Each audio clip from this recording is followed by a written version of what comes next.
Oke bro, kita lanjut Sutra-Sutra Dhammapada.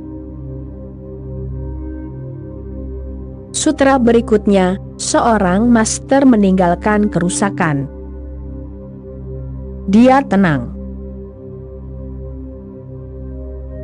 Ketenangan adalah rasa meditasi, ketenangan adalah aroma meditasi. Dia begitu tenang, begitu hening, sehingga dia bisa benar-benar kosong, tanpa keinginan untuk melakukan apapun. Ketika semua keinginan untuk tetap sibuk menghilang, hanya saat itulah sesuatu yang baik bisa terjadi melalui dirimu. Kemudian keilahian bisa terjadi melalui dirimu, dan kebaikan hanya terjadi melalui dirimu, ketika keilahian terjadi melalui dirimu. Kebaikan tidak lain adalah keilahian yang mengalir melalui dirimu. Dia tenang. Dia meninggalkan segalanya di belakangnya. Dia meninggalkan masa lalu, dia meninggalkan pikirannya, dia meninggalkan ingatannya, dia meninggalkan tradisinya. Dia bukan seorang konformis, dia tidak bisa menjadi seorang konformis. Tidak ada master yang pernah menjadi konformis, ia akan menjadi kontradiksi. Dia selalu pemberontak. Dia adalah pemberontakan murni. Dia mati setiap saat terhadap masa lalu, dia tidak pernah mengumpulkan masa lalu. Oleh karena itu, ia tetap segar, segar seperti embun di bawah sinar matahari pagi, segar seperti daun teratai, segar seperti kelopak bunga mawar. Ia selalu segar, ia selalu muda, ia tidak pernah menjadi tua. Ia tumbuh dewasa, tetapi ia tidak pernah menjadi tua. Tubuhnya tentu saja menjadi tua, tetapi kesadarannya tetap benar-benar segar. Kesadarannya tidak pernah berdebu atau berkarat. Ia begitu tenang, sehingga ia bisa duduk sendiri selamanya tanpa melakukan apapun, dan ia akan tetap benar-benar bahagia. Ia akan menikmati ketenangannya. Ketenangan ini tidak bisa dipupuk dari luar. Ketenangan ini hanya datang ketika dirimu telah menjadi pengamat pikiran, ketika dirimu telah menjadi saksi pikiran, dan melalui kesaksian dirimu telah melampaui pikiran. Kemudian tiba-tiba, entah dari mana, ketenangan meledak dari segala arah. Ia menghujani dirimu seperti bunga, dan terus menghujani dirimu. Maka, hidupmu adalah hidup yang penuh kebajikan. Ini bukan tentang menumbuhkannya, ini bukan tentang menciptakannya, ini adalah konsekuensi dari meditasi. Hal ini harus diingat berulang-ulang, jangan pernah melupakannya karena sudah jutaan kali dilupakan. Berulang kali seorang Buddha datang untuk mengingatkan dirimu, tetapi dirimu terus melupakannya, karena alasan sederhana, bahwa ketenangan yang dipupuk itu murah. Dirimu bisa terlihat tenang, dirimu bisa membuat wajahmu tampak tenang. Dirimu bisa berakting, dirimu bisa menjadi aktor yang baik, dirimu bisa sangat efisien, tetapi itu tidak akan menghasilkan apa-apa selain kemunafikan. Jauh di dalam dirimu akan mendidih. Jauh di dalam dirimu akan ada neraka.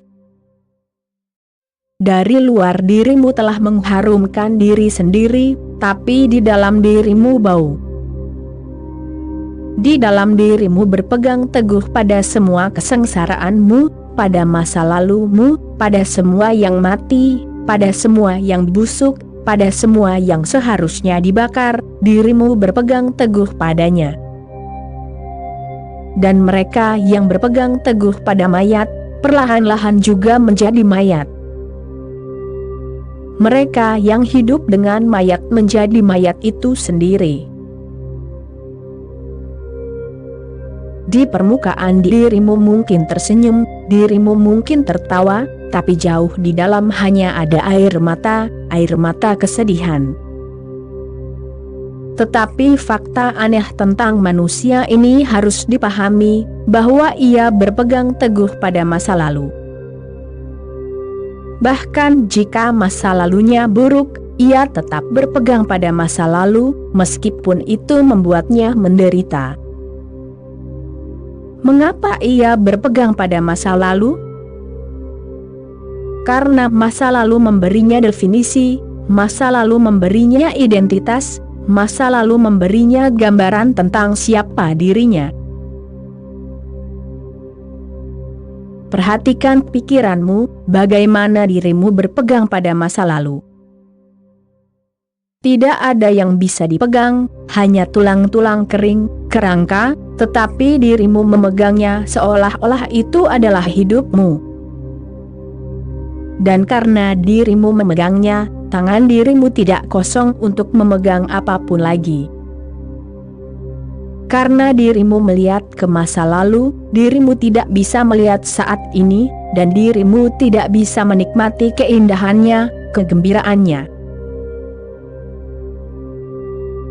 Dirimu tidak bisa memasuki saat ini, dan saat ini adalah pintu menuju keilahian. Masa lalu tidak ada lagi. Tuhan tidak pernah lampau, Tuhan selalu hadir di sini saat ini. Tuhan juga tidak pernah masa depan, Tuhan selalu hadir di sini saat ini. Dirimu tidak bisa mengatakan Tuhan pernah ada, dirimu tidak bisa mengatakan Tuhan akan ada. Dirimu hanya bisa mengatakan Tuhan ada. Sebenarnya mengatakan Tuhan ada adalah pengulangan, karena Tuhan berarti keberadaan, keberadaan dan Tuhan adalah sinonim. Buddha berkata, dia meninggalkan segalanya di belakangnya. Sang Master tidak mungkin seorang Hindu, tidak mungkin seorang Buddhis, tidak mungkin seorang Kristen, Islam. Sang Master hanyalah seorang master, nama-nama ini adalah nama para budak. Seseorang adalah seorang Buddha atas nama Kristen, dan seseorang adalah seorang Buddha atas nama Hinduisme. Mereka semua adalah budak, mereka tidak tahu apa itu kebebasan. Mereka berpegang teguh pada omong kosong yang sangat besar, tetapi mereka berpegang teguh begitu kuat, sehingga mereka tidak bisa melihat apapun lagi. Mata mereka penuh dengan debu masa lalu. Mereka buta karena masa lalu, mereka buta tanpa alasan lain. Dirimu tidak kehilangan Tuhan karena dirimu adalah orang berdosa, dirimu kehilangan Tuhan karena dirimu berorientasi pada masa lalu. Dan Tuhan hanya tersedia di sini saat ini. Tuhan hanya tahu satu waktu, yaitu saat ini, dan hanya satu tempat, yaitu di sini. Dan dirimu tidak pernah berada di saat ini, dan dirimu tidak pernah berada di sini, dirimu selalu berada di tempat lain. Di masa lalu, di masa depan, dan di sana, adalah kata-kata yang penting bagi dirimu. Di sini saat ini hampir tidak berarti bagi dirimu. Sang Master hidup di saat ini dan hidup di sini. Dia meninggalkan segalanya di belakangnya. Dia terus menghancurkan jembatan yang telah dia lewati. Oke bro, sekian dulu episode kali ini, kita sambung lagi nanti. Terima kasih bro.